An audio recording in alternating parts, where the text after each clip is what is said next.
Again, I want to thank the choir for two very nice selections, you all. I want to say good afternoon to everybody as well.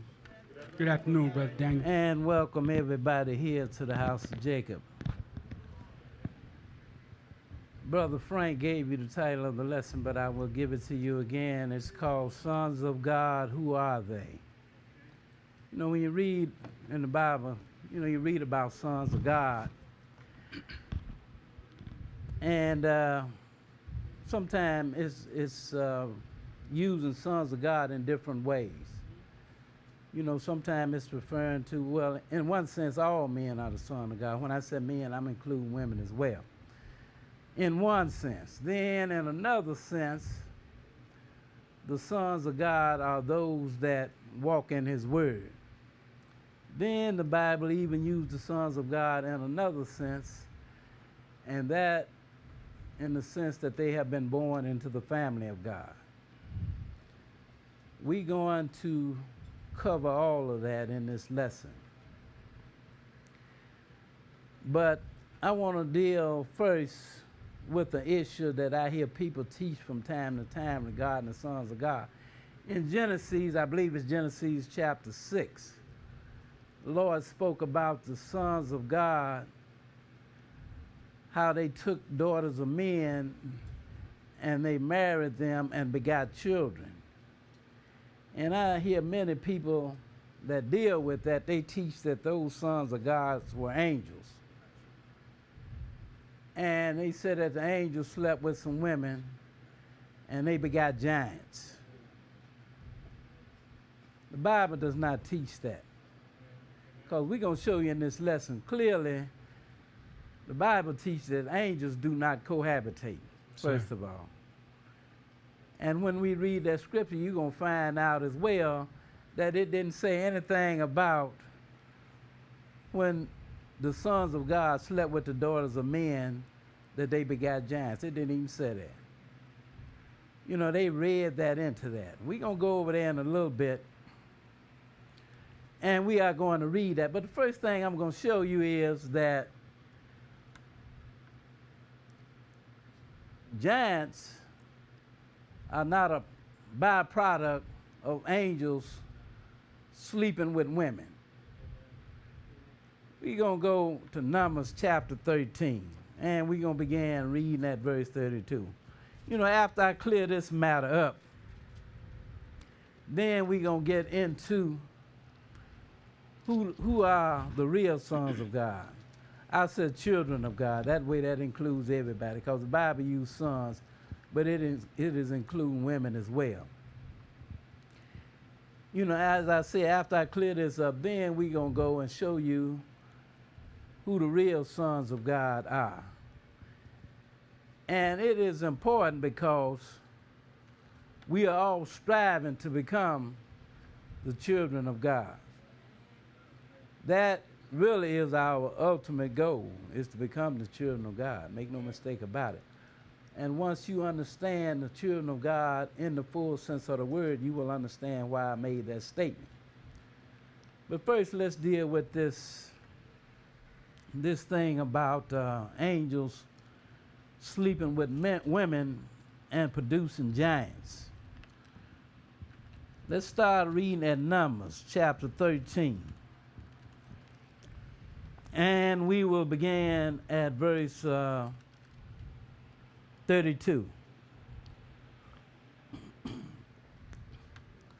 Numbers 13, and we'll start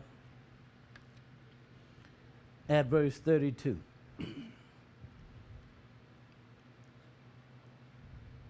Okay, go ahead and read. And they brought up an evil report of the land which they had searched unto the children of Israel. Now, you know, this is talking about the children of Israel, and then he said they brought back an evil report, because this is when Israel was about to go into the land. So they sent spies to search out the land, and then the spies came back and said they brought up an evil report. Go ahead and read on. Saying, the land through which we have gone to search it is a land that eateth up the inhabitants thereof. And all the people that we saw in it are men of a great stature. Now he said all the people that we saw in it, this is what the spies are saying, all the people that we saw, they are men of great stature. In other words, they're very long, very tall men. Go ahead and read on. And there we saw the giants. And he said, and there we saw the giants. Go ahead and read. The sons of Anak. You know who Anak is? Anak is of the seed of Ham. And Ham is one of Noah's sons. So it didn't say nothing about, no angels sleeping with no women to produce these giants. These were men sleeping with women. These were some of the children of Ham that slept with these women, and they produced giants. Go ahead and finish that up. Which come of the giants. Uh-huh. And we were in our own sight as grasshoppers. Now, I just wanted to show you that. I just want you to understand that giants is not a byproduct of angels sleeping with women.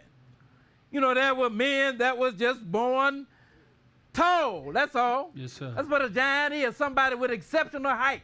That is all that it is. As we're going to show you in a little bit, angels do not cohabitate. Angels are spirit beings. God is a spirit being as well. Let's go now to Hebrews chapter 1. We're going to begin reading at verse 13. Show you a little bit about what the book teaches about angels. Hebrews chapter 1, and we'll begin reading at verse 13. If you have not heard it, if you listen long enough, you'll hear somebody say that.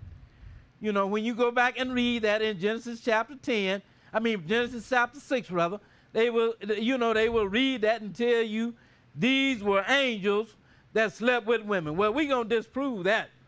Let's go to Hebrews chapter 1, and we'll begin reading at verse 13. 1 and 13.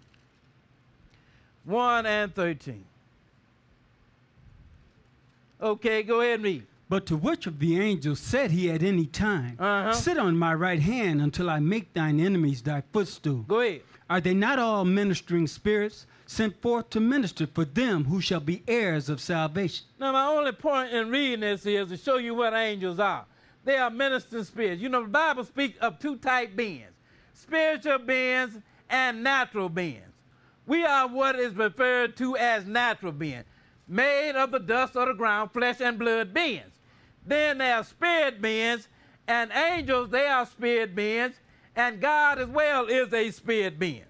So now we find out angels, the book says they are ministering spirit, meaning they have a type of body that is called a spiritual body. We have a type of body that is called a natural body. Natural beings, they cohabitate. Spiritual beings don't. Let's go to Matthew chapter 22, and we're going to pick it up at verse 28. And I'm going to show you what the Lord said about angels. Let's start reading at Matthew chapter 22, and we'll begin reading at verse 28. 22 and 28. As I said earlier, they do not cohabitate. And that is what the Lord is going to tell us here. We're going to start reading at verse 28. Matthew chapter 22, and we'll begin at verse 28. 22 and 28. We're going to do it this way to help you understand. So all this stuff will make sense. And next time you hear somebody tell you that some angels slept with some women, then you'll be able to tell them, no, that is not the case. Because that is truly not the teaching of the Bible. Let's start reading at verse 28. Go ahead and read. Therefore, in the resurrection, whose wife shall she be of the seven? Now, this woman, she had seven husbands. She married, and then he died, and married, and he died, and married, and he died. She had been married 7 times. So now here comes some people asking Jesus, in the resurrection, whose wife will she be? Because we understand that all will be raised from the dead. That is the teaching of the Bible.